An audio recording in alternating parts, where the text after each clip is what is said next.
Alex Rewrites the Wrongs is the story of Alex, a 10-year-old playwright with the power to change the world around him. So here's a question. What if you could change the way they behave? Like tell them a story with a lesson, and then they'd learn from it and change for the better. Well, guess what? I'm the playwright, so I can. Watch this.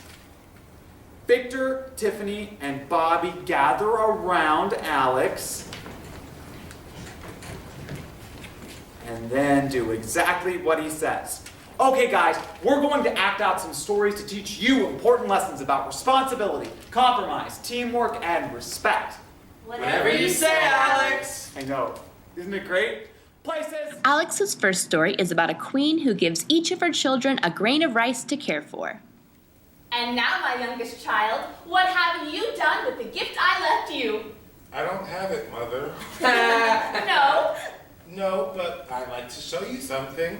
Come with me. Look. Can you see there, beyond the castle walls? Yes. Fields of rice, as far as the eye can see. I realized that grain of rice was actually a seed. So I planted it, and it grew and produced so much rice. Then I planted that, and it grew and produced even more rice. Then I planted that. So basically, I've been planting rice this whole time you've been gone. And now, there's enough rice to feed your whole country. My country? Yes, my son, for you have learned the meaning of responsibility. Without being told what to do, and without making excuses, you took charge and made a plan to help others, and you've followed through with your plan without being distracted by less important things. So he gets to keep all the rice?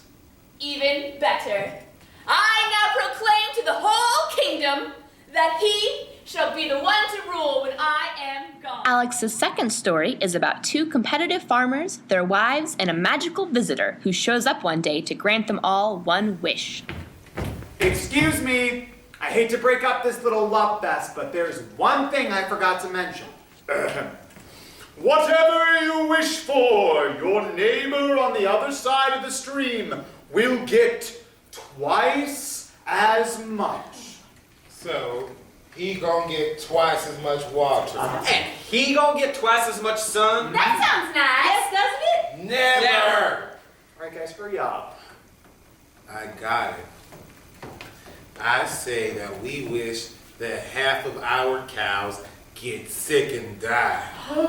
So if they get twice as much, then why all their cows will die? Exactly. You think you're pretty smart, don't you, Jones? Well, not as smart as me. I say that we wish that Bessie and I both go blind in one eye. What? But then they'll go blind in both eyes. Exactly, it's genius. No, it's not. I am not losing an eye, and I'm not blinding anyone else either. And you want to kill half of our cows and all of this? That's just stupid. Okay, time's up. What's it gonna be? I wish that... Let's compromise. I wish for a plentiful harvest for the next 50 years. Done. And your neighbor gets 100. Double done. And I wish for a plentiful harvest for the next 50 years after that. Oh. Done and double done. Wait a minute, if we both get double, that means we each get great crops for a total of 150 years. Isn't that great? I can't believe you did that. This isn't over. I'd never sell for a tie. It's not a tie, you old fool. It's called a compromise. Everybody wins. Well, I guess 150 years of good cropping does sound mighty nice. Sure does. Thanks for the wish, Gertie. You too, Bessie. You're welcome. Alex's third story is about a mayor who's noticed that her people don't work together anymore and decides to do something about it. Ladies and gentlemen, I have been your mayor for 20 years, and now it's time to celebrate with a big old potluck dinner. Woo! That's idea. Next Sunday, I want each of y'all to bring a jar of chicken stew right down here to the town square. We're gonna pour it all in one big pot for everybody to share. And as a special treat, I, your mayor, will supply everything else for the dinner. The drinks, the dessert,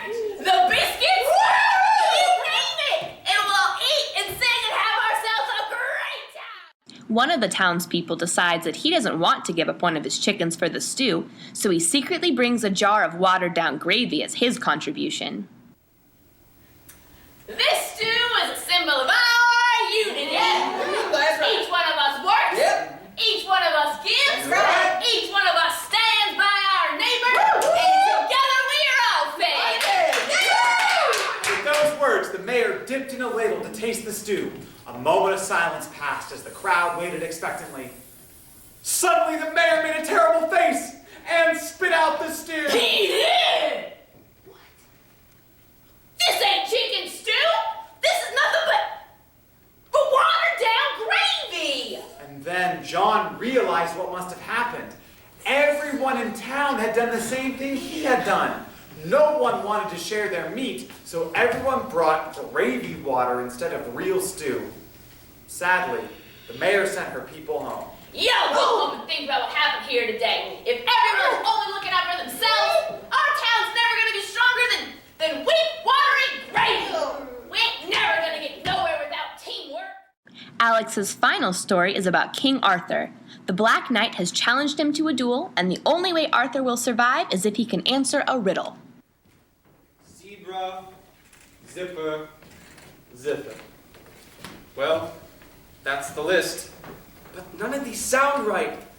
I think I'm doomed. Excuse me, Arthur. Oh, you. I know the answer to the riddle.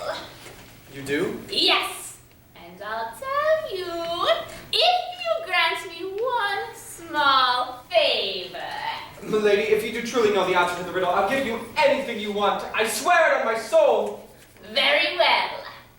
What everyone wants, but has to give. What everyone deserves, but has to earn.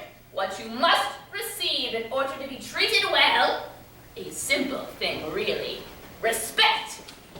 As soon as he heard the words, Arthur knew in his heart it was true. That's it. You give respect, you earn respect, and in order to receive respect, you must be treated well. That's He it. had the answer, and just in time, too. King Arthur, prepare to die. Wait, I know the answer to the riddle. Really? I doubt it. Yes, what everyone wants and deserves, what you must receive in order to be treated well, respect. Curses! Who told you that? They said your sorry skin. Alex uses his stories to make his school a better place and encourages the audience to do likewise. I guess you can see how cool it would be if life were like a play you could rewrite. But you can do something even better. Instead of changing things on stage, you can change things in real life just by being responsible and having a goal to make your school a better place. Or by helping everybody win when you have a conflict. Or by working together with others.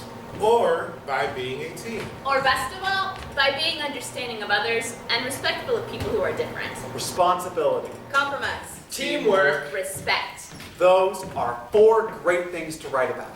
But they're even better when you put them into practice. Alex Rewrites the Wrongs teaches important lessons in an entertaining and engaging way by incorporating fables and parables. It also integrates very easily into any 7 Habits of Happy Kids curriculum.